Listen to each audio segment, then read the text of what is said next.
Hello student, welcome back to my channel Nikunj tutorial. स्वागत करता हूं मैं आपके अपने ऑनलाइन प्लेटफॉर्म पर। जैसा कि आपको मालूम है कि हम लोग ने सब्जेक्ट स्टार्ट किया था फाइनेंशियल अकाउंटिंग, जिसको अकाउंटिंग फॉर मैनेजर्स के नाम से भी जाना जाता है। पर्टिकुलर इसमें मैंने आपको 3 टॉपिक्स कंप्लीट कर दिए जो कि बहुत इंपॉर्टेंट थे: जर्नल एंट्री, ट्रायल बैलेंस और लेजर पोस्टिंग। आज मैं आपको एक ऐसा चैप्टर स्टार्ट करने जा रहा हूं जो हर साल यूनिवर्सिटीज के एग्जाम में इसका एक क्वेश्चन आता है, 100% आता है, जिसका नाम है डेप्रीशिएशन अकाउंटिंग। क्योंकि डेप्रीशिएशन अकाउंटिंग बहुत ही इंपॉर्टेंट टॉपिक है जिसका क्वेश्चन हर एग्जाम में पूछा जाता है। डेप्रीशिएशन ये फाइनेंशियल अकाउंटिंग या अकाउंटिंग फॉर मैनेजर का सबसे इंपॉर्टेंट पार्ट है। देखिए, डेप्रीशिएशन होता क्या है, पहले आप एक समझिए चीज। जब भी कोई असेट्स या कोई हम कमोडिटी परचेज करते हैं, जैसे कार हुआ, लैपटॉप हुआ, मशीन्स हुई, आप देखिएगा कुछ समय बाद इनकी वैल्यू डिक्रीज होना चालू हो जाती है, क्योंकि कभी भी कोई वैल्यू कांस्टेंट नहीं रहती है। जैसे मान के चलिए कि आपने एक टैबलेट परचेज किया 50,000 रुपीज का, जैसे जैसे उसकी इकोनॉमिक लाइफ पास होती जाएगी, यानी साल बढ़ते जाएंगे, उसकी वैल्यू डिक्रीज होना स्टार्ट हो जाएगी। तो डेप्रीशिएशन हमेशा बिजनेस का लॉस होता है और एप्रिशिएशन हमेशा बिजनेस का प्रॉफिट होता है। तो सबसे पहले हम समझते हैं कि डेप्रीशिएशन क्या होता है। एक न्यू चैप्टर, एक नई शुरुआत। Meaning of depreciation: depreciation is the accounting process of reducing the recorded value of tangible asset. जो हमारी टेंजिबल असेट्स होती हैं, जिनकी वैल्यू धीरे धीरे डाउन होना चालू होती है, जैसे प्लांट एंड मशीनरी, फर्नीचर्स, कोई भी हम व्हीकल्स परचेज करते हैं, कोई इलेक्ट्रॉनिक गुड्स परचेज करते हैं। तो डेप्रीशिएशन एक अकाउंटिंग प्रोसेस है जिसमें वैल्यू रिड्यूस होती है और ये ज्यादातर टेंजिबल असेट्स पर लगती है over it's useful life, reflecting it decreasing value. जैसे जैसे समय गुजरता जाता है, या तो वियर एंड टियर, सिंपल सी बात है, या तो वो चीज बिल्कुल ही स्क्रैप हो जाएगी, बिल्कुल डैमेज हो जाएगी। तो मान के चलिए जैसे मैंने कूलर लिया 10,000 का, कुछ समय तक 5 साल बाद, 7 साल बाद वही कूलर जब इतना यूजलेस हो जाएगा, यानी कूलर किसी काम का नहीं रहेगा, तो हो सकता है कि वो मार्केट में वो कौड़ियों के भाव बिके, यानी वो ज्यादातर 500 या 1000 रुपए में सेल आउट हो। तो डेप्रीशिएशन हमेशा ध्यान रखना, जैसे जैसे समय पास आउट होता है वैसे वैसे हमारे असेट्स की वैल्यू डाउन हो जाती है। तो depreciation is the accounting process of reducing the recorded value of tangible assets over its useful life, reflecting it decreasing the value due to wear and tear। यानी जैसे जैसे आप उसको यूज करोगे उसकी वैल्यू गिरती जाएगी। ऑब्सिलेंसेस और पासेस ऑफ टाइम, या तो वो बिल्कुल ही भंगार हो जाएगी, यानी किसी काम की नहीं रहेगी। जैसे फॉर एग्जाम्पल हम न्यूज़पेपर खरीदते हैं, हम एक महीने का बिल पे करते हैं 150, 200, 250, लेकिन जब वो न्यूज़पेपर हम रद्दी वाले को बेचते हैं तो वो 10 रुपए किलो के हिसाब से उसको परचेज करता है, तो वो उसकी कहलाती है scrap value. According to R N. Carter, R N. Carter ने एक डेफिनेशन दी जो बहुत इंपॉर्टेंट है कि डेप्रीशिएशन इज अ ग्रेजुअल और परमानेंट डिक्रीज, यानी कंटिन्यू वैल्यू कम होना in the value of the assets from any cause. यानी किसी ना किसी कारण से अगर आपकी किसी संपत्ति की वैल्यू या असेट्स की वैल्यू डाउन हो रही है, डिक्रीज हो रही है, तो उसको बोलते हैं डेप्रीशिएशन। अब according to Pickles, depreciation is a permanent and continuing diminishing, यानी या तो वैल्यू कंटिन्यू गिरेगी या कंटिन्यू डिमिनिशिंग होगी इन द क्वालिटी। आप देखेंगे प्रोडक्ट की क्वालिटी डाउन हो जाएगी, क्वांटिटी रिड्यूस हो जाएगी, या वैल्यू ऑफ असेट्स कम हो जाएगी। तो सिंपल सा समरी है, डेप्रीशिएशन जैसे जैसे चीजें हम यूज करते जाते हैं, समय पास होता जाता है, हर चीज की वैल्यू एक समय बाद डाउन हो जाती है, उसको बोलते हैं डेप्रीशिएशन। 2 डेफिनेशन सबसे इंपॉर्टेंट याद रखना, एक कार्टर की और एक पिकलेस की। अब जैसे मैंने आपको ये चार्ट बताया कि डेप्रीशिएशन क्या होता है, जैसे लिखा है decline in an assets value over time, यानी जैसे जैसे समय गुजरेगा आपकी एसेट्स की वैल्यू डाउन होती जाएगी। केवल एक चीज है प्रॉपर्टी, रियल एस्टेट, जो कंटिन्यू वैल्यू उसकी इंक्रीज होती है, लेकिन बाकी जितनी चीजें हम खरीदते हैं, चाहे वो कार हो, मोबाइल हो, लैपटॉप हो, कोई प्लांट एंड मशीनरी हो, फर्नीचर हो, कपड़े हो, हर चीज की वैल्यू एक समय के बाद डाउन होती है। जैसे आप देखेंगे typical car depreciation over 20 year, यानी जब हमने कार खरीदी तो वो 1 लाख रुपए की थी, उसकी वैल्यू 100% थी। जैसे जैसे समय गुजरता गया 20 साल बाद उस कार की वैल्यू क्या रह गई, 0% हो गई। यानी कहने का मतलब है समय गुजरता जाता है, टाइम पास होता जाता है और वैल्यू आपकी डिक्रीज होती जाती है। इसलिए चार्ट ये ऐसा बना हुआ है। तो ये होता है डेप्रीशिएशन। अब हम बात करते हैं डेप्रीशिएशन की कितनी मेथड्स होती हैं। देखिए यूनिवर्सिटीज के एग्जाम में ज्यादातर हमको 2 मेथड्स पूछी जाती हैं, दोनों में से कोई एक मेथड हमको एग्जाम में आएगी। पहली मेथड का नाम है स्ट्रेट लाइन मेथड, यानी डेप्रीशिएशन हर साल एक जैसा लगता है, हर साल एक जैसा। जैसे मान के चलो किसी मोबाइल की कीमत हर साल अगर कम हो रही है तो कभी 100, फिर 100, फिर 100, फिर 100। यानी फॉर एग्जाम्पल आप किसी के मकान में रेंट पे रहते हो, तो जो 10 महीने का रेंट एग्रीमेंट बनता है तो हम 10 मंथ का रेंट एक जैसा पे करते हैं। आफ्टर 10 मंथ उसका किराया 10% बढ़ जाता है। तो स्ट्रेट लाइन मतलब होता है जिसमें एसेट्स की वैल्यू हर साल सेम वैल्यू से रिड्यूस होती है, उसको बोलते हैं स्ट्रेट लाइन मेथड। अब इसी मेथड का दूसरा नाम है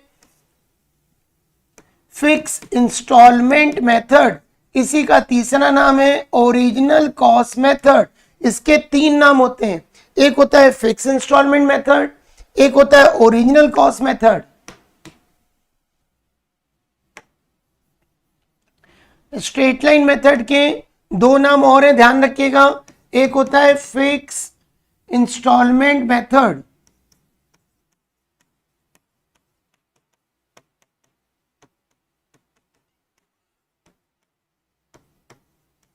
और एक होता है ओरिजिनल कॉस्ट मेथड। अगर तीनों में से कोई भी एक नाम एग्जाम के पेपर में आ जाए तो आप समझ लेना कि इन तीनों का नियम एक जैसा ही फॉलो होगा। Straight line method, fix installment method और ओरिजिनल कॉस्ट मेथड। जो सेकंड मेथड है उसका नाम है रिटर्न डाउन वैल्यू। इसमें हर साल डिप्रिसिएशन एक जैसा नहीं रहता है। जैसे स्ट्रेट लाइन में हर बार डिप्रिसिएशन कितना रहेगा, 100, 100, 100। लेकिन रिटर्न डाउन में क्या होता है, हर बार डिप्रिसिएशन कम होता है। पहले साल 100, सपोज दूसरे साल 90, फिर तीसरे साल 80, फिर अगले साल 70। यानी हर साल डिप्रिसिएशन की वैल्यू डाउन होती जाती है, रिटर्न डाउन वैल्यू। इसके भी 2 नाम होते हैं, एक नाम होता है इसका डिमिनिशिंग बैलेंस मेथड और इसका एक नाम और होता है रिड्यूसिंग बैलेंस मेथड। देखो कोई भी क्वेश्चन जब यूनिवर्सिटीज के एग्जाम में आता है डेप्रिसिएशन का, सबसे पहले तुम्हें आइडेंटिफाई करना है कि यार मेथड कौन सी पूछी है। अगर स्ट्रेट लाइन पूछी है तो हर साल आपको डेप्रिसिएशन एक जैसा लगाना है, लेकिन अगर रिटन डाउन वैल्यू पूछी है तो हर साल डेप्रिसिएशन रिड्यूस होगा। ये बात ध्यान रखना। तो याद रखना स्ट्रेट लाइन मेथड के 2 नाम और होते हैं, फिक्स इंस्टॉलमेंट मेथड और ओरिजिनल कॉस्ट मेथड। उसी तरीके से रिटन डाउन वैल्यू के 2 नाम और होते हैं, डिमिनिशिंग बैलेंस मेथड और रिड्यूसिंग बैलेंस मेथड। अब हम आगे बढ़ते हैं। सबसे पहले हम बात करते हैं स्ट्रेट लाइन मेथड होता क्या है। Straight line method, amount of depreciation each year remain same. हर साल डेप्रिसिएशन क्या रहता है, सेम रहता है। यानी अगर एक बार 10,000 लगा और तुम 4 साल का अगर अकाउंट बना रहे हो तो 4 साल तक कंटिन्यू 10,000 रहेगा। वो डिपेंड करेगा कि उन 4 सालों में तुमने कौन सी और एक्स्ट्रा मशीनें खरीदी, कौन सी पुरानी मशीनें बेची, उसके अकॉर्डिंग डेप्रिसिएशन चेंज होता रहता है।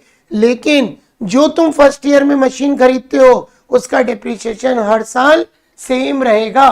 तो तो amount of depreciation each year remain same unless there is addition to और डिलीशन, यानी या तो आप यदि कोई मशीन नई लेके आते हो, नई मशीन इंट्रोड्यूस करते हो, या डिलीशन माने होता है किसी पुरानी मशीन को मार्केट में सेल कर देते हो, तो उसके कारण हो सकता है कि उसके ऊपर डेप्रिसिएशन थोड़ा इंक्रीज या डिक्रीज हो सकता है।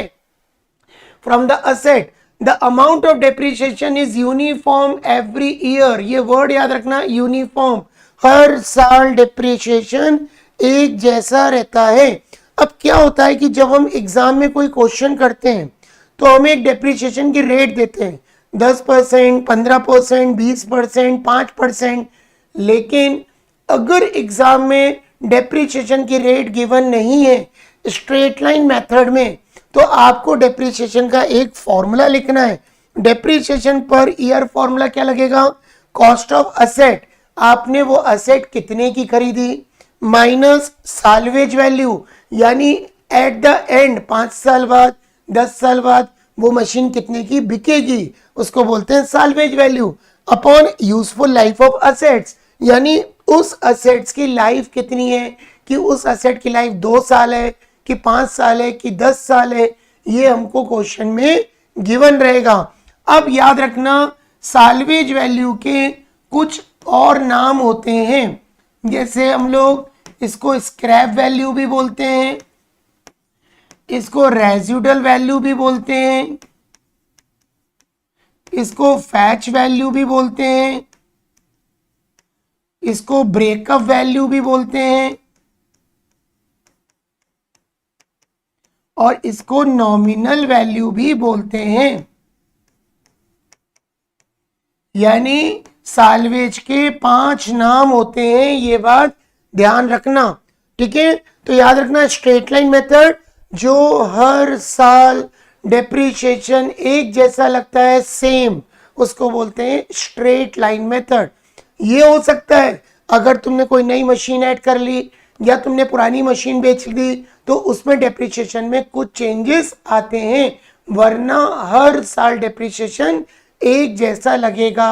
अगर एग्जाम में डेप्रिसिएशन की रेट नहीं दी हो तो ये फॉर्मूला बिल्कुल याद कर लेना, cost of asset minus salvage value upon estimated life of asset, और साल्वेज वैल्यू के ये 5 नाम और होते हैं।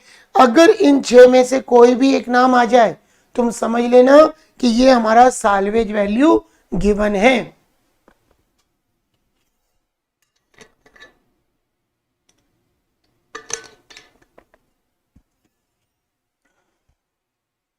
अब हम आगे बढ़ते हैं। रिटन डाउन वैल्यू मेथड क्या होती है, रिटन डाउन यानी हर बार डेप्रिसिएशन रिड्यूस होता जाता है, हर बार डेप्रिसिएशन न्यू बैलेंस पर निकलता है, और स्ट्रेट लाइन में हर बार डेप्रिसिएशन एक जैसा निकलता है और ओरिजिनल कॉस्ट पे निकलता है।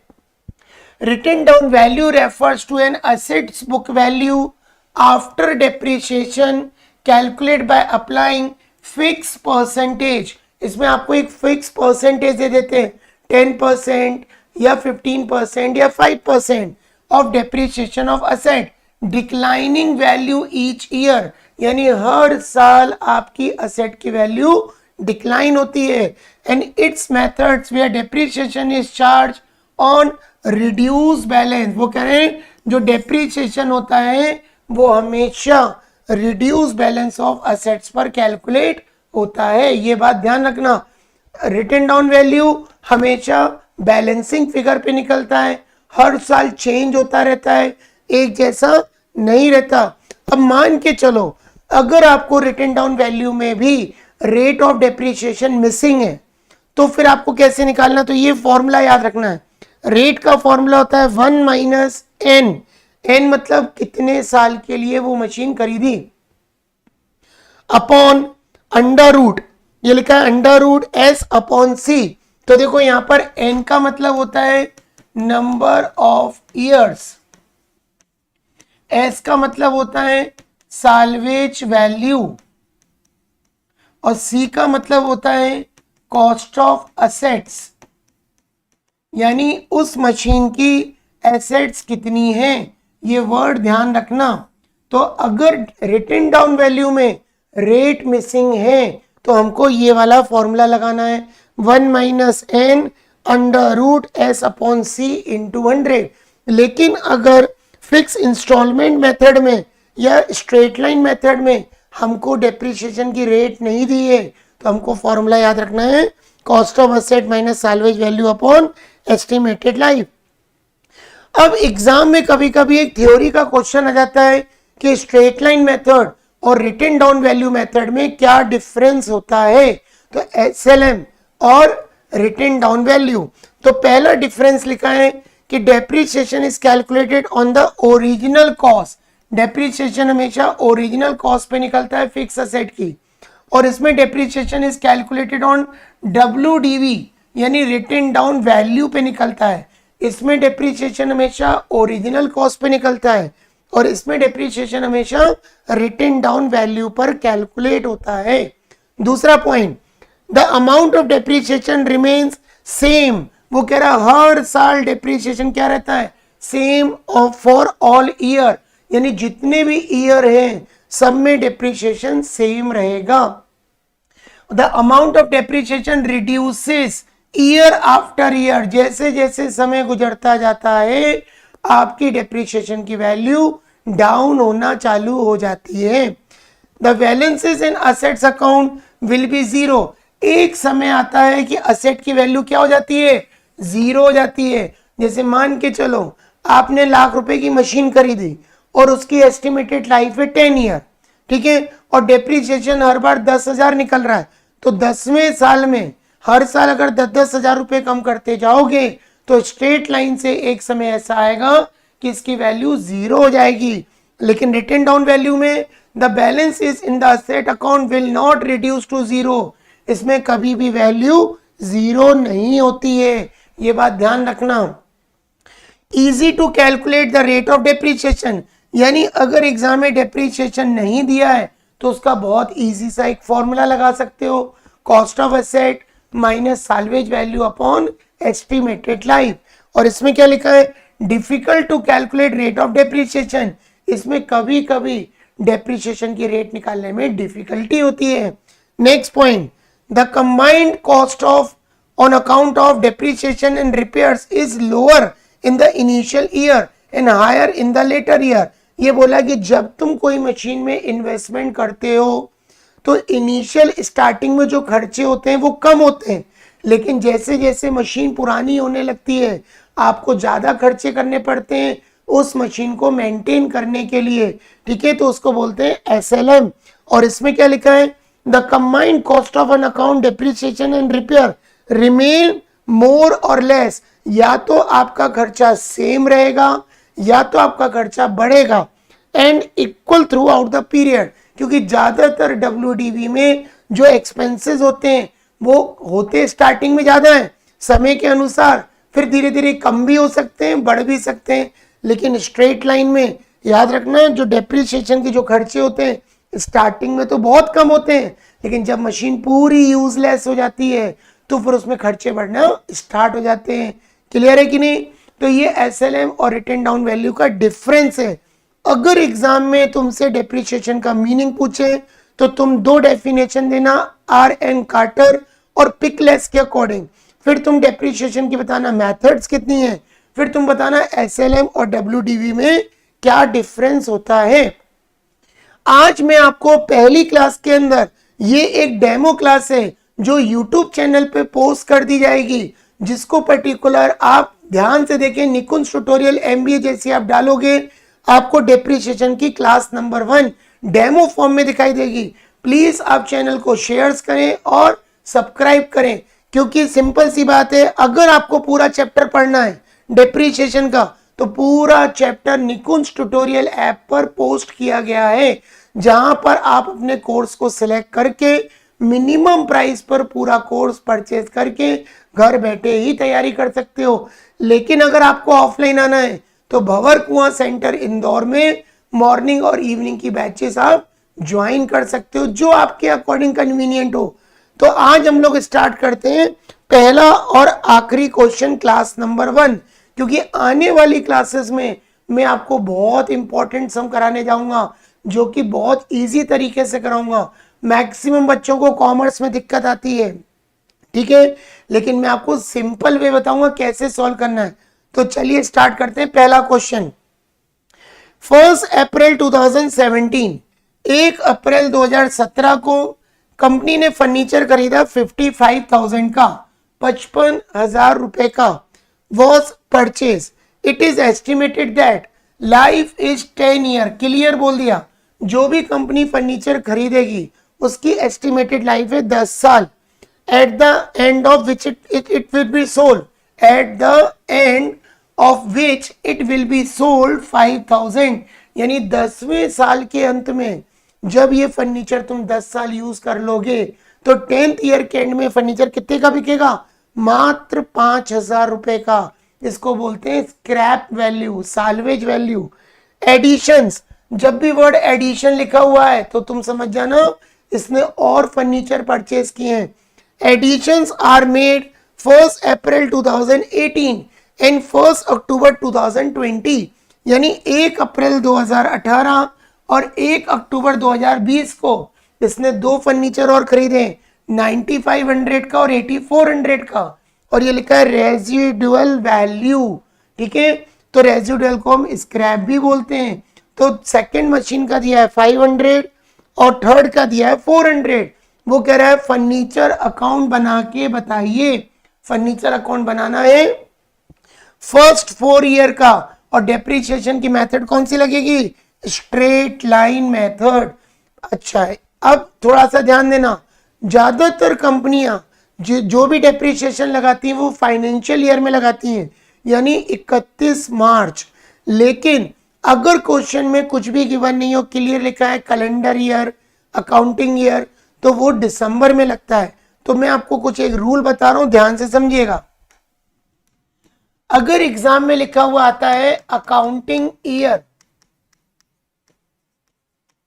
तो याद रखना ये 1 जनवरी से स्टार्ट होता है और 31 दिसंबर को क्लोज होता है। इसको हम लोग कैलेंडर ईयर भी बोलते हैं, अकाउंटिंग ईयर। लेकिन अगर एग्जाम में लिखा आता है फाइनेंशियल ईयर, फाइनेंशियल ईयर, तो याद रखना ये 1 अप्रैल से स्टार्ट होता है और एंड कब होता है? 31 मार्च, ठीक है। इसको हम लोग असेसमेंट ईयर भी बोलते हैं, असेसमेंट ईयर भी बोलते हैं। ज्यादातर क्वेश्चन में मेंशन रहता है कि यार हमको कैलेंडर ईयर लगाना है कि असेसमेंट ईयर लगाना है। लेकिन अगर किसी क्वेश्चन की शुरुआत 1 अप्रैल से हुई है, 1 अप्रैल, तो इसका मतलब ये हुआ कि इस क्वेश्चन में फाइनेंशियल ईयर लगेगा। ये बात ध्यान रखना, ठीक है। अब अगर हम बात करें तो इस क्वेश्चन में अगर आप देखें तो सबसे पहले याद रखो, जब भी कोई डेप्रिसिएशन का सम आएगा सबसे पहले तुम्हें समरी बनानी है। समरी, समरी कैसे बनेगी ध्यान से समझना। 1 अप्रैल 2017 को एक मशीन खरीदी या फर्नीचर खरीदा 55,000 का, तो देखो समरी कैसे बनाएंगे। सॉल्यूशन नंबर फर्स्ट,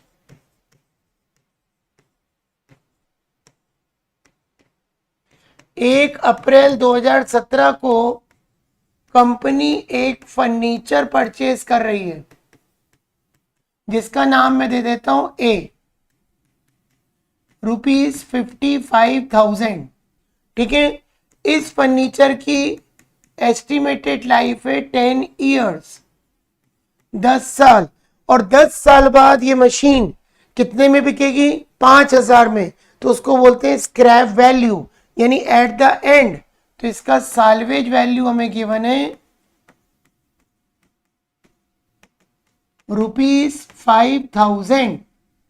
ये तो हो गई 1 अप्रैल 2017। अब क्वेश्चन में लिखा हुआ है कि 1 अप्रैल 2018 और 1 अक्टूबर 2020 को तुमने दो फर्नीचर खरीदे अलग अलग डेट्स पर। तो 1 अप्रैल 2018 को फिर तुमने एक फर्नीचर खरीदा जिसका नाम देते हैं बी, जिसकी कीमत अपने को दी है 9500, 9500 रुपए। और 1 अक्टूबर को फिर आपने एक मशीन खरीदी 2020 को 8400 की।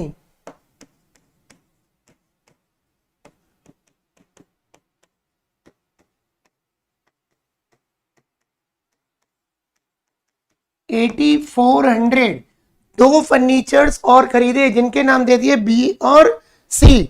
अब इनका में दिया है रेजिडुअल वैल्यू 500 और 400, तो यहां लिखेंगे इसकी रेजिडुअल वैल्यू है 500 रुपीज और इसकी रेजिडुअल वैल्यू है 400 रुपीज। यानी टोटल इस क्वेश्चन में हमारे पास 3 फर्नीचर हैं।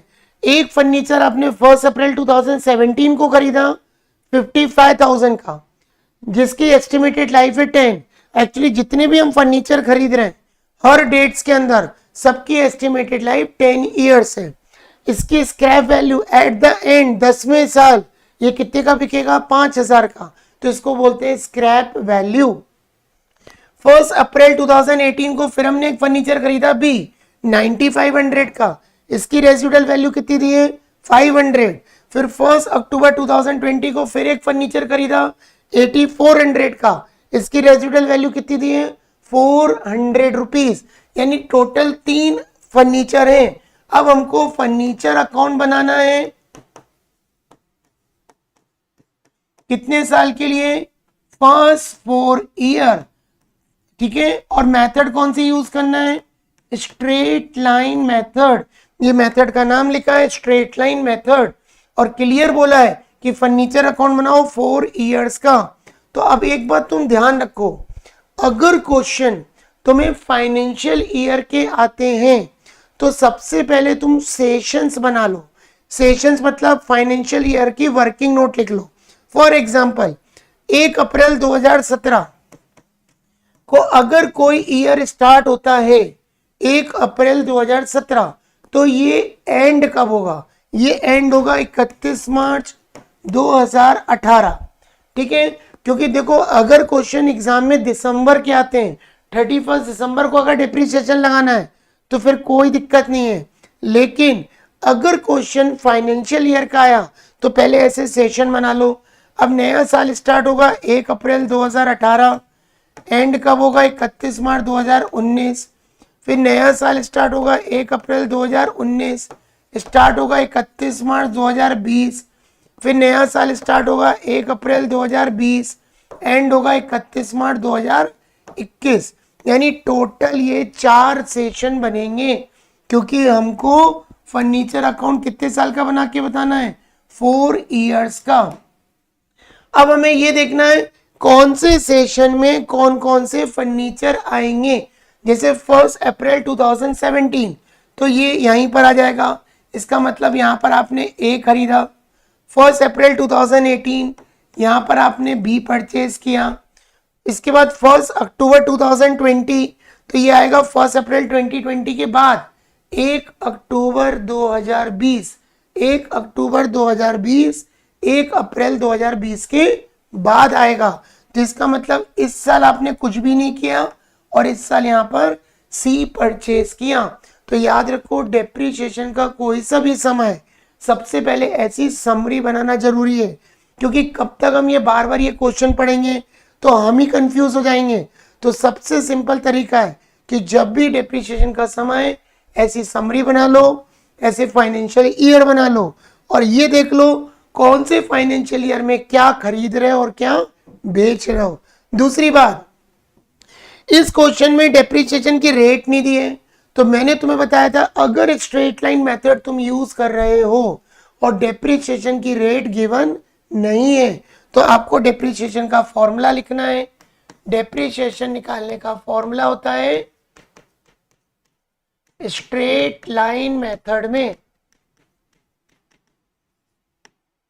Cost of assets minus salvage value upon estimated life, ये डेप्रिसिएशन का फॉर्मूला लगेगा।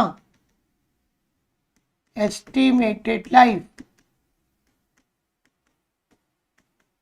अब हमारे पास इस क्वेश्चन में टोटल 3 फर्नीचर है, ए बी सी। क्लियर? तीनों फर्नीचर के ईयर गिवन है, तीनों की परचेज प्राइस गिवन है, तीनों का साल्वेज या रेजिडुअल वैल्यू दिया है। तो पहले वाले फर्नीचर की अगर मैं बात करूं, ए फर्नीचर, ये हमने खरीदा 1 अप्रैल 2017, 55,000 का, स्क्रैप वैल्यू है 5,000, एस्टिमेटेड लाइफ है 10। अब देखो ये मशीन तुम खरीद रहे हो 1 अप्रैल, और साल कब एंड हो रहा है? साल एंड हो रहा है 31 मार्च 2018, यानी पूरे साल का डिप्रिसिएशन लगेगा।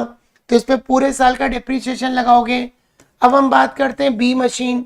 बी हमने खरीदी 1 अप्रैल 2018, कितने की खरीदी? 9500 माइनस 500 अपॉन 10। ये भी अप्रैल में खरीदी है, तो अगर ये मशीन भी हमने अप्रैल में खरीदी है तो इसका मतलब इस पे भी पूरे साल का डिप्रिसिएशन लगेगा, 1 अप्रैल 2018 से लेके 31 मार्च 2019 तक। इसके बाद तीसरी मशीन सी, ये खरीदी 1 अक्टूबर 2020, कितने की खरीदी? 8400 रुपीज की, और स्क्रैप कितनी है? 400 अपॉन 10 इंटू, अब ये अक्टूबर में खरीदी है तो अक्टूबर से मार्च, क्योंकि देखो हमारा एंडिंग कब हो रहा है? हमारा एंडिंग हो रहा है मार्च में। तो याद रखो कैसे काउंट करोगे? आप काउंट करोगे अक्टूबर, नवंबर, दिसंबर, जनवरी, फरवरी, मार्च, यानी कितने महीने का डिप्रिसिएशन लगाओगे? 6 मंथ का डिप्रिसिएशन लगाओगे, 1 अक्टूबर से लेके 31 मार्च 2021 तक। क्लियर? तो अब ऊपर का देखो डेप्रिसिएशन हम निकालते हैं। 55 में से 5 गए, 50,000 डिवाइडेड बाय 10, यानी पहली मशीन पर हर साल डिप्रिसिएशन लगेगा 5,000। 9500 में 500 गए, 9,000 डिवाइडेड बाय 10, दूसरी पे लगेगा 900। 8400 में से 400 गए, 8,000 डिवाइडेड बाय 10, 800, और 800 का 6 महीने का निकालोगे तो 6 महीने का डिप्रिसिएशन कितना होगा? 400 रुपए होगा। तो ये बात ध्यान रखना, ऐसे आपको डिप्रिसिएशन निकाल के रखना है अगर ये स्ट्रेट लाइन मेथड हमको गिवन है। अब हम लोग बनाएंगे मशीन अकाउंट या फर्नीचर अकाउंट का फॉर्मेट। यहाँ पर हमने 3 फर्नीचर खरीदे थे, ए बी सी, तीनों पे हमने डिप्रिसिएशन निकाल दिया। पहले हमने तीनों की समरी लिख दी, ये तीनों की समरी लिख दी, और ये फंडा याद रखना, अकाउंटिंग ईयर और फाइनेंशियल ईयर। अकाउंटिंग ईयर जनवरी को स्टार्ट होता है, दिसंबर में एंड। फाइनेंशियल ईयर अप्रैल में स्टार्ट होता है, मार्च में एंड। ठीक है? अगर क्वेश्चन की स्टार्टिंग अप्रैल है तो समझ लो आपको 31 मार्च के हिसाब से क्वेश्चन करना है। अब डेप्रिसिएशन निकालने के बाद हम लोग अकाउंट बनाएंगे इसके अंदर फर्नीचर अकाउंट, क्योंकि हमारे पास टोटल 3 फर्नीचर थे। ये एक फर्नीचर जो हमने 1 अप्रैल 2017 को खरीदा, 1 अप्रैल 2018 और 1 अक्टूबर 2020। तो मैंने पहले आपको समरी बनवा दी और ये बता दिया कि फाइनेंशियल ईयर कैसे बनाने और डिप्रिसिएशन निकालना सिखाया। अब हम लोग बनाते हैं फर्नीचर अकाउंट। तो देखिए कैसे बनाएंगे फर्नीचर अकाउंट, बहुत ध्यान से समझिएगा।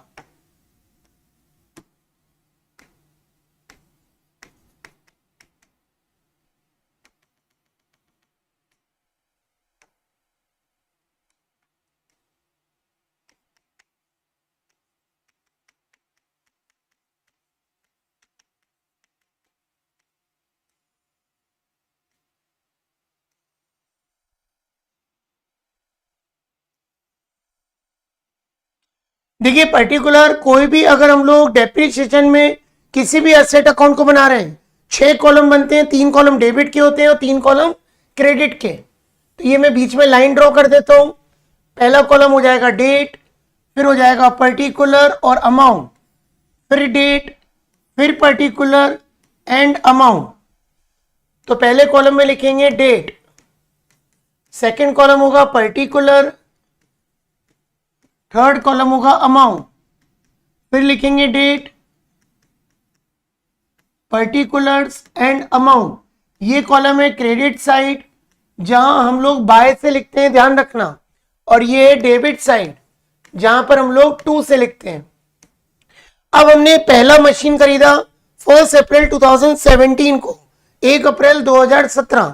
कोई भी चीज तुम जब खरीदते हो तो या तो तुम टू बैंक अकाउंट भी लिख सकते हो और कैश अकाउंट भी लिख सकते हो, लेकिन आज करंट सिनेरियो में मैक्सिमम पेमेंट या तो हम चेक से करते हैं या डिजिटल पेमेंट करते हैं, इसलिए हमें लिखना है 1 April 2017, 1 April 2017 to bank account. और इस मशीन का नाम दिया था मैंने ए। मशीन कितने की खरीदी थी? 55,000 की। ठीक है, अब हम देखेंगे पहले सेशन में केवल ए आ रहा है, डेप्रीशिएशन इन डेट्स पर लगेगा अगर क्वेश्चन फाइनेंशियल ईयर का है तो, लेकिन अगर कैलेंडर ईयर या अकाउंटिंग ईयर का है तो हर साल डिप्रीशिएशन दिसंबर में लगता है। तो पहला डिप्रीशिएशन लगाएंगे 31 मार्च 2018 बाय डेप्रीशिएशन अकाउंट। तो ए मशीन पर आपने डेप्रीशिएशन निकाला था 5,000 रुपीज, तो यहां लिखेंगे 5,000 रुपए। अब डेप्रीशिएशन के बाद हम निकालेंगे balance, by balance carried down. जब भी हम लोग न्यू बैलेंस निकालते हैं उसको हम लिखते हैं सीडी, लेकिन जब वो अगले साल ट्रांसफर होता है तो हम लिखते हैं ब्रॉट डाउन यानी बीडी। तो यहां लिखेंगे 31 मार्च 2018, 55 में से 5 माइनस करोगे तो आएगा 50,000। ये हमारा पहला साल कंप्लीट हो गया। एग्जाम में हमेशा ध्यान रखना कि अगर मैक्सिमम 4 ईयर का क्वेश्चन पूछा है या मिनिमम 3 ईयर का पूछा है, जैसे जैसे ईयर कंप्लीट होते जाते हैं वैसे वैसे आपका एक एक सेशन कंप्लीट होगा। एग्जाम में कुछ एग्जामिनर ऐसे होते हैं जो कॉपी चेक करते हैं, या तो वो आपको स्टेप वाइज नंबर देंगे या पूरा क्वेश्चन करेक्ट होने के बाद ही नंबर देते हैं। क्लियर? तो ये हमारा फर्स्ट ईयर क्लोज हो गया। सबसे पहले लिखा 1 April 2017 to bank account A machine 55,000 की खरीदी। फिर डेप्रीशिएशन लगाएंगे साल के अंत में, तो हमारा साल एंड होगा 31 मार्च 2018 बाय डेप्रीशिएशन अकाउंट ए 5,000। 55 में से 5,000 माइनस किया तो बैलेंस कैरिड डाउन आ गया 50,000 रुपीज। अब नया साल स्टार्ट होगा 1 अप्रैल, क्योंकि मार्च में एंड हुआ है तो स्टार्ट कब होगा? अप्रैल में, 1 April 2018 to balance brought down, यानी इस बैलेंस को यहां पर आपको नोट डाउन करना है अगले साल, बस ये कैरिड डाउन की जगह यहां पर ब्रॉट डाउन होगा, ध्यान रखना। ठीक है, 50,000 को हमने यहां पर शिफ्ट कर दिया, यानी इस बैलेंस को उठाया और अगले साल में लिख दिया। अब हम ये देखेंगे क्या हमने सेकंड सेशन में किस मशीन को खरीदा? बी मशीन को। इसलिए एग्जाम में ये बनाना बहुत जरूरी है, अगर क्वेश्चन फाइनेंशियल ईयर का आता है तो, लेकिन अगर क्वेश्चन कैलेंडर ईयर या अकाउंटिंग ईयर का आ गया दिसंबर का तो फिर इतनी कोई प्रॉब्लम नहीं है, इजीली आप क्वेश्चन कर लोगे। क्लियर? तो अब हम देखेंगे 1 अप्रैल 2018 सेकंड मशीन खरीदी to bank account B machine. तो बी मशीन हमने कितने की खरीदी? 9500 की। अब हमारे पास टोटल मशीन कितनी हो गई? 2। स्टार्टिंग से ही अगर तुम मशीनों को ए बी सी डी लिख के रखोगे तो कभी भी क्वेश्चन में प्रॉब्लम नहीं आएगी, ये बात ध्यान रखना। ठीक है, अब डेप्रीशिएशन लगाओगे 31 March 2019 by depreciation account A and B, क्योंकि तुम्हारे पास 2 मशीन है ए और बी। अब हम मेथड कौन सी पढ़ रहे हैं? मेथड पढ़ रहे हैं फिक्स इंस्टॉलमेंट मेथड, जिसको हम स्ट्रेट लाइन भी बोलते हैं, यानी जो तुमने पहले साल डेप्रीशिएशन लगाया वही डेप्रीशिएशन अगले साल फॉरवर्ड होगा। तो देखो ए मशीन पे कितना लगाया? 5,000, तो सेकेंड ईयर भी कितना लगेगा? 5,000 रुपीज ही लगेगा। अब हम बात करें सेकेंड मशीन का डेप्रीशिएशन है 900 पूरे साल का। इनका टोटल लगाएंगे 5900। अब हम निकालेंगे balance by balance carried down A and B, यानी डेप्रीशिएशन के नीचे हमेशा आपको बैलेंस निकालना है। बहुत ध्यान से समझना, बहुत सारे टीचर्स का समझाने का तरीका बहुत अलग होता है, लेकिन मैं बहुत ही बेसिक तरीके से समझा रहा हूं, क्योंकि अगर बेसिक्स क्लियर रहेगा तो तुम डेप्रीशिएशन का कितने से भी बड़ा टफ क्वेश्चन है तुम उसको सॉल्व कर सकते हो। अब बैलेंस कैसे निकलता है, ए में से ए माइनस करना है, 50 में से 5000 माइनस करोगे तो आएगा 45। बी में से बी माइनस करना है तो 9500 में से अगर 900 माइनस करोगे तो आएगा 8600। इन दोनों का टोटल लगा दोगे तो ये हो जाएगा 53,600। अब इनका लगा देंगे ग्रांड टोटल, तो इनका टोटल आएगा 59,500। 59,500। हमको टोटल ये क्वेश्चन फर्नीचर अकाउंट 4 साल का बनाना है, 2 साल का बनके तैयार हो गया, यानी हमारा ये आधा क्वेश्चन कंप्लीट हो गया। क्लियर। अब इस बैलेंस को हम ट्रांसफर करेंगे नेक्स्ट ईयर 1 अप्रैल 2019, क्योंकि मार्च के बाद आता है अप्रैल। To balance brought down A and B, तो ए का बैलेंस है 45 और बी का बैलेंस है 8600, तो इनका टोटल है 53,600। बस इस बैलेंस को यहां से उठाना है और इसको उठाकर यहां रखना है, बस इतना ध्यान रखना। ये सी डी से होकर यहां पर क्या बन जाएगा, बी डी। क्लियर। अब हम देखते हैं थर्ड सेशन में हमने क्या किया। 1 अप्रैल 2019 से लेके 31 मार्च 2020, इस सेशन में ना तो हमने कुछ खरीदा ना ही हमने कुछ बेचा। तो एक बात तुम ध्यान रखो, यदि कोई मशीन तुम 2017 में खरीद रहे हो, 18 में खरीद रहे हो, 19 में कुछ भी नहीं कर रहे हो, तो 19 में वो तुम्हारे पास पुरानी मशीन रहेंगी, लेकिन उनका डेप्रीशिएशन लगेगा पूरे साल का। ठीक है। जैसे आपने एक्टिवा खरीदी 2020 में, 2021 में आपने कुछ भी नहीं खरीदा, तो 2020 का डिप्रीशिएशन 2021 में भी लगेगा, क्योंकि 21 में भी तो आपने वो एक्टिवा यूज करी। तो जिस साल हम ना कुछ खरीदते हैं ना कुछ बेचते हैं, उस साल केवल हम डेप्रीशिएशन चार्ज करते हैं। तो डेप्रीशिएशन लगा देते हैं 31 March 2020 by depreciation account A and B.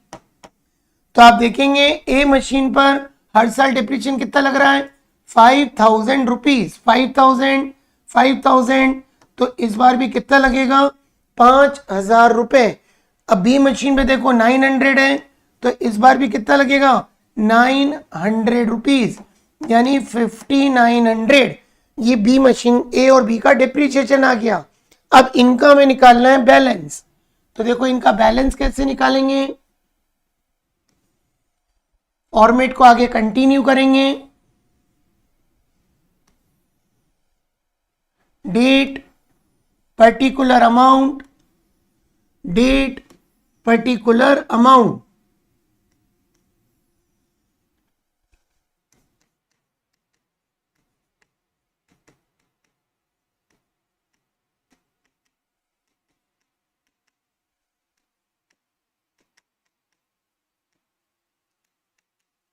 अब हम निकालेंगे बैलेंस। सबसे पहले हमने इसको यहां शिफ्ट किया कि इस साल हमने कुछ भी नहीं खरीदा, कुछ भी नहीं बेचा, उन्हीं डेप्रीशिएशन को हमने दोबारा लिख दिया। अब हम निकालते हैं बैलेंस। तो 31 March 2020 bye balance carried down ए और बी। तो आप ये देखिए, ए का लास्ट बैलेंस है 45,000 और डेप्रीशिएशन कितना लगा, फिर से 5,000, यानी बैलेंस अब कितना बचेगा, 40,000 रुपीज। सिंपल सा याद रखो, ए में से ए माइनस करना है, बी में से बी माइनस करना है। तो यहां पर आएगा 40,000 और बी का बैलेंस था लास्ट बैलेंस 8600, जिसमें से माइनस करेंगे 900, तो ये आएगा 7700। इन दोनों का टोटल हो जाएगा 47,700। अब इनका हम लगा देंगे टोटल, तो इधर का टोटल है 53,600, इधर का 47,700 और 5,900, तो सेम आएगा 53,600। ठीक है, अब हमारा आखिरी साल नेक्स्ट ईयर हम आते हैं 1 अप्रैल 2020, क्योंकि हमें पर्टिकुलर 4 साल का फर्नीचर अकाउंट बनाना है, तो हम लास्ट ईयर आते हैं। टू बैलेंस ब्रॉट डाउन, इस बैलेंस को उठा के यहां लिखना है, तो हम कैसे लिखेंगे, ए और बी 40,000 और 7,700, यानी 47,700। अब देखिए हमने थर्ड फर्नीचर खरीदा 1 अक्टूबर 2020 को, इस सेशन में सी वाला फर्नीचर आ रहा है, थर्ड फर्नीचर, तो यहां लिखेंगे 1 अक्टूबर 2020 टू बैंक अकाउंट। हमने फर्नीचर खरीदा 8400 का, ये हमने फर्नीचर खरीदा 8400 का 1 अक्टूबर 2020 को। अब हमारे पास टोटल फर्नीचर कितने होगा, 3, ए बी सी, इनके ऊपर आपको डिप्रिशिएशन लगाना है, तो यहां लिखेंगे 31 March 2021 by depreciation account A B और सी। अब स्ट्रेट लाइन मेथड है, हर साल ए के ऊपर डिप्रिशिएशन सेम लग रहा है। ए पे डिप्रिशिएशन कितना लगा रहे हो, 5,000, और बी पे कितना लगा रहे हो, 900, तो ये सेम रहेगा 5,900। और सी वाले पे आपने डिप्रिशिएशन कितना लगाया था, सी वाले पे लगाया था 400, क्योंकि आपने अक्टूबर में खरीदा था, तो अक्टूबर से मार्च 6 महीने होते हैं जिस साल तुम प्रॉपर्टी खरीद रहे हो, और जो तुम्हारा फाइनेंशियल ईयर एंड है उनके बीच का जो ड्यूरेशन होगा उस ड्यूरेशन का डिप्रिशिएशन निकलेगा। लेकिन जब ये फर्नीचर अगले साल ट्रांसफर होगा तो पूरे साल का डिप्रिशिएशन चार्ज होगा, तो यहां लिखेंगे 400। ये लगाया आपने 6 मंथ का, इनका टोटल हो जाएगा 6,300। अब हम निकालेंगे balance, by balance C D, A B और सी। एग्जाम में जैसे जैसे ईयर कंप्लीट होते जाएंगे स्टेप मार्किंग के नंबर आपको मिलेंगे। डिपेंड ये करता है कि एग्जामिनर क्या सोचता है, कि हमें स्टेप वाइज के नंबर देने कि पूरे क्वेश्चन करेक्ट के आंसर देने, नंबर देने, वो उसके ऊपर डिपेंड करता है। अब बैलेंस कैसे निकालोगे, ए में से ए माइनस करोगे, बी में से बी और सी में से सी, तो 40 में से अगर 5,000 जाएंगे तो बचेंगे 35। 7,700 में से 900 लेस करना है, 6,800, और 8,400 में से 400 माइनस करोगे तो 8,000, ये आएगा 49,800। अब इनका तुम लगा दोगे टोटल। हमेशा याद रखना डेप्रिसिएशन अलग अलग निकालना, बैलेंस भी सेपरेट फाइंड आउट करना, मिक्स मत कर देना। कभी कभी मिक्स करने से बहुत प्रॉब्लम्स हो जाती हैं और आंसर मैच नहीं होता है। तो 40 में से 5 गए, 35 हो ही गया। अब हम इनके टोटल लगा देते हैं, 56,100, 56,100। ठीक है, अब इस बैलेंस को केवल कैरी फॉरवर्ड करके आना है। 1 अप्रैल 2021 टू बैलेंस ब्रॉट डाउन 49,800, ये हमारा पहला क्वेश्चन जो मैंने आपको कंप्लीट करवाया, तो पहली क्लास में मैंने आपको डेप्रिसिएशन का मीनिंग बताया कि जैसे जैसे कोई मशीन समय के अकॉर्डिंग आगे बढ़ती जाती है उसकी वैल्यू डिक्रीज होती जाती है। डेप्रिसिएशन की दो मेथड होती हैं, स्ट्रेट लाइन मेथड और रिटन डाउन वैल्यू। एग्जाम में कुछ भी पूछा जा सकता है। फिर मैंने आपको एसएलएम और डब्ल्यूडीवी का डिफरेंस बताया कि एसएलएम में हर साल डेप्रिसिएशन सेम रहता है और रिटन डाउन वैल्यू में हर साल न्यू बैलेंस के ऊपर डेप्रिसिएशन निकलता है। फिर मैंने आपको पहला क्वेश्चन कराया जिसमें क्लियर मेंशन था कि हमने कुछ फर्नीचर्स खरीदे अलग अलग डेट पर, फाइनेंशियल ईयर का फॉर्मेट बना लिया, सबकी हमें रेजिडुअल वैल्यू और स्क्रैप वैल्यू थी। हमें फर्नीचर अकाउंट बनाना था 4 साल का, मेथड थी एसएलएम स्ट्रेट लाइन मेथड। अगर एग्जाम में रेट गिवन नहीं है तो डेप्रिसिएशन का ये फॉर्मूला सिखाया कि depreciation equal to cost of asset minus salvage value upon estimated life. ये आपने अप्रैल में खरीदे इसलिए पूरे साल का डेप्रिसिएशन लगा, लेकिन ये अक्टूबर में खरीदा था इसलिए 6 महीने का डेप्रिसिएशन लगाया और आपको ये फॉर्मेट बनाना मैंने सिखाया। तो पहली डेमो क्लास यूट्यूब चैनल पर आप फ्री में देख सकते हैं, लेकिन प्लीज आप चैनल को सब्सक्राइब करें, लाइक करें और शेयर करें, क्योंकि इससे और लोगों को मालूम चलेगा कि यार डेप्रिसिएशन के क्वेश्चंस कैसे किए जा सकते हैं। लेकिन पूरा कोर्स अगर आपको कंप्लीट करना है तो निकुंज ट्यूटोरियल का ऐप प्ले स्टोर पे जाके डाउनलोड करें और पूरा कोर्स अपने अकॉर्डिंग सिलेक्ट करके मिनिमम प्राइस में परचेज करके घर बैठे आप तैयारी कर सकते हैं। कल हम लोग मिलेंगे, इसी के कुछ क्वेश्चन आगे कंटिन्यू करेंगे। स्ट्रेट लाइन में कई तरीके के क्वेश्चंस आते हैं, सेल के क्वेश्चन आते हैं, पार्ट ऑफ मशीनरी जब सोल्ड करते हैं उसके क्वेश्चन आते हैं। तो मिलते हैं कल एक नई शुरुआत के साथ, कुछ नए क्वेश्चंस के साथ।